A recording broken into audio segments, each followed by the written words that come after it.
Semangat pagi. Baik teman-teman semua, kita akan lanjutkan pembahasan kita. Kali ini adalah tentang subjek dan pembayaran bea materai.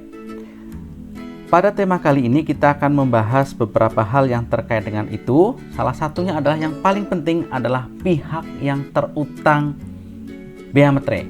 Ini kita menyebutnya subjek bea materai. Siapa saja yang harus menanggung beban bea materai? Ini adalah pihak-pihak yang akan menanggung bea materai yang terutang. Yang pertama, yang kotakan kuning, yaitu pihak yang menerima dokumen. Dalam hal ini adalah untuk dokumen yang dibuat sepihak. Ya, misalkan surat pernyataan, itu kan dokumen yang dibuat sepihak. Maka yang terutang siapa? Seharusnya yang terutang itu adalah pihak yang menerima dokumen. Tapi nanti di ketentuan berikutnya adalah meskipun dalam Undang-Undang Bea Materai ini ditentukan pihak-pihak yang terutang bea materai, tapi masing-masing pihak yang terkait dengan dokumen tersebut bisa bersepakat tentang siapa yang harus menanggung bea materai. Jadi tidak kaku gitu ya. Jadi tidak menghalangi pihak lain untuk menanggung bea materai. Yang kedua, yaitu ketika ada dokumen yang dibuat oleh dua pihak atau lebih, maka yang terutang adalah masing-masing pihak atas dokumen yang diterima. Contohnya surat perjanjian ditandatangani oleh dua pihak, maka masing-masing pihak itulah yang terutang bea materai. Berikutnya adalah surat berharga dengan nama dan dalam bentuk apapun. Nah, yang ketiga ini surat berharga, ini pihak yang terutangnya adalah pihak yang menerbitkan surat berharga. Ini suatu bentuk pengecualian dari dua hal di atasnya ya. Berikutnya adalah dokumen yang digunakan sebagai alat bukti di pengadilan, maka tentu saja pihak yang mengajukan dokumen tersebut itulah yang menjadi pihak yang terutang. Bagaimana dengan dokumen yang dibuat di luar negeri dan digunakan di Indonesia? Tentu saja yang terutang adalah pihak yang menerima manfaat atas dokumen tersebut. Nah, kemudian ini yang saya sampaikan di depan bahwa ketentuan tersebut tadi tidak menghalangi pihak atau para pihak untuk bersepakat atau menentukan mengenai pihak yang membayar bea materai. Saya lanjutkan, berikutnya adalah tentang pemungut bea materai. Ini adalah ketentuan yang baru di Undang-Undang Bea Materai yang di tahun sebelumnya, di undang-undang sebelumnya belum muncul. Jadi pemungutan bea materai yang terutang itu dapat dilakukan oleh pemungut bea materai.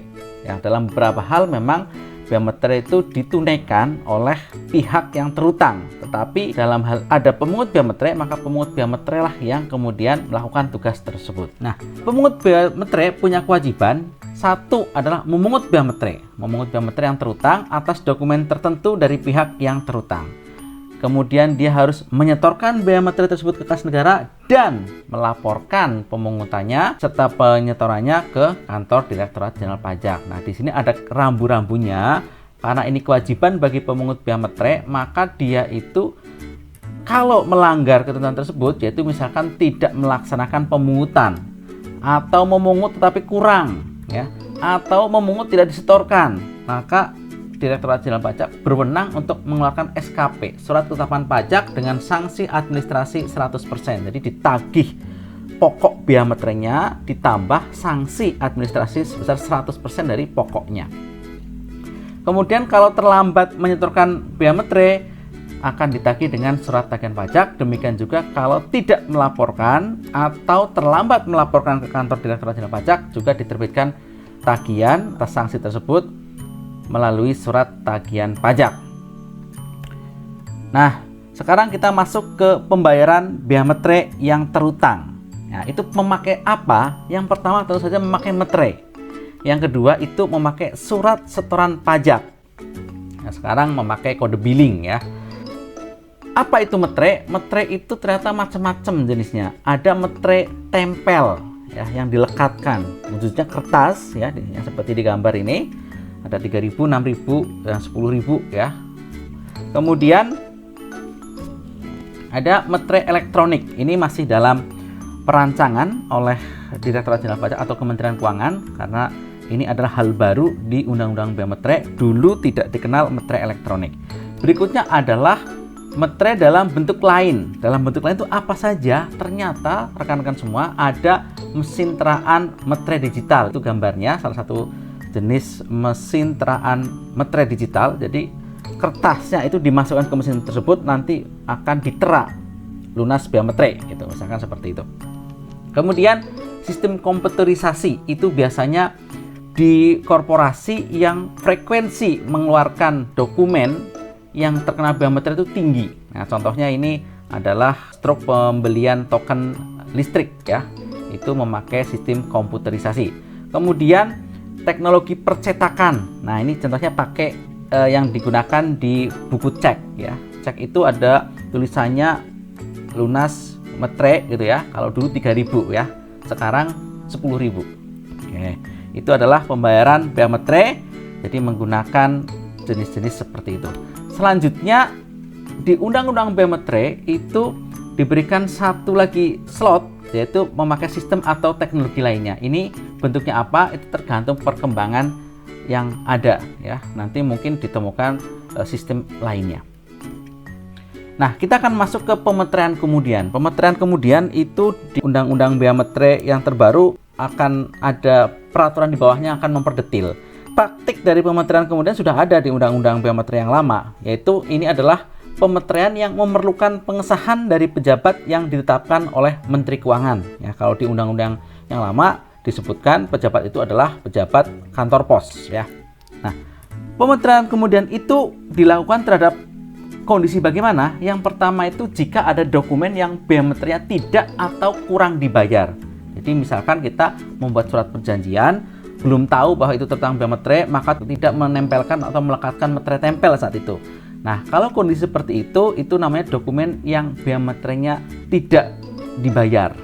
Ketika kita tahu bahwa itu tentang bea materai, maka kita bisa melunasi bea materainya melalui pemeteraian kemudian. Berikutnya adalah pemeteraian kemudian dilakukan untuk dokumen yang digunakan sebagai alat bukti di pengadilan. Nah, kalau alat bukti di pengadilan itu dokumennya bisa jadi asal-usulnya itu bukan objek bea materai, tetapi menjadi objek bea materai ketika disampaikan ke pengadilan sebagai alat bukti. Sekarang kita kembali ke dokumen yang bea materainya tidak atau kurang bayar dulu. Kalau ada dokumen yang bea materainya tidak dibayar atau kurang dibayar, maka cara melunasinya adalah kita melakukan pemeteraian kemudian, itu akan dikenakan sanksi sebesar 100%. Jadi kalau misalkan tahun 2021 materainya kan seharusnya 10.000, maka kalau belum dibayar, kita baru sadar beberapa saat setelahnya, kan dokumennya kan sudah misalkan nggak bisa diotak-atik lagi kan, karena udah tanda tangan dan sebagainya, maka cara melunasinya adalah dengan pemeteraian kemudian. Maka materainya itu ada materai 10.000 plus sanksi 10.000. Nah, kalau yang dulu itu cara pemeteraian kemudian itu adalah dengan melekatkan materainya sejumlah total pokoknya yang 10.000 plus sanksinya 10.000 karena 100%. Nanti kemudian pejabat kantor pos yang mengesahkan. Itu salah satu cara untuk melunasi materai yang kurang dibayar atau tidak dibayar dengan pemeteraian kemudian. Itu salah satu cara ya, karena cara satunya adalah pemeteraian kemudian tetapi memakai SSP. Nah, nanti kita lihat detailnya di ketentuan pelaksanaan dari Undang-Undang Bea Materai yang baru ini. Nah, berikutnya saya lanjutkan untuk dokumen yang digunakan sebagai alat bukti di pengadilan. Ini secara umum jika memang dokumen tersebut bukan merupakan objek pajak sebelum dijadikan alat bukti di pengadilan, maka ketika dijadikan alat bukti di pengadilan itu dilakukan pemeteraian kemudian karena menjadi objek bea materai dan tidak perlu ada sanksi.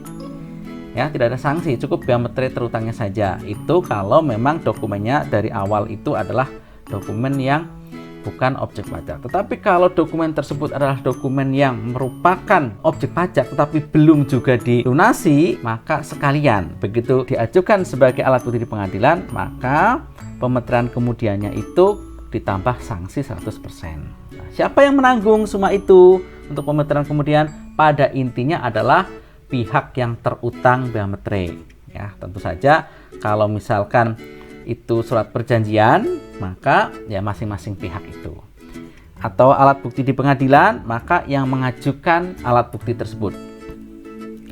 Baik teman-teman semua, kita masuk ke kuis ya. Masih ingat tentang Tuan Watson di video kedua dan ketiga? Nah, ini ceritanya akhirnya Tuan Watson telah berhasil menjadi direktur utama dari perusahaan tersebut. Ya, sekali lagi selamat buat Tuan Watson. Nah, Rekan-rekan semua masih ingat ketika Tuan Watson di pengadilan mengajukan bukti berupa fotokopi surat keterangan mengikuti pelatihan? Tentu saja kita sudah tahu ya sekarang kalau dokumen tersebut merupakan objek biometrik ketika diajukan sebagai alat bukti di pengadilan. Nah, pertanyaannya adalah sekarang bagaimana cara pembayaran atas biometrik yang terutang itu? Maksudnya ketika diajukan sebagai alat bukti di pengadilan. Yang kedua, apakah ada sanksi administrasinya? Terus siapa yang menanggung biometrik yang terutang? Nah, saya yakin rekan-rekan semua dapat menjawab pertanyaan ini dengan baik. Rekan-rekan semua, itulah akhir dari materi kita di video ini. Mudah-mudahan bermanfaat. Tetap semangat. Assalamualaikum warahmatullahi wabarakatuh.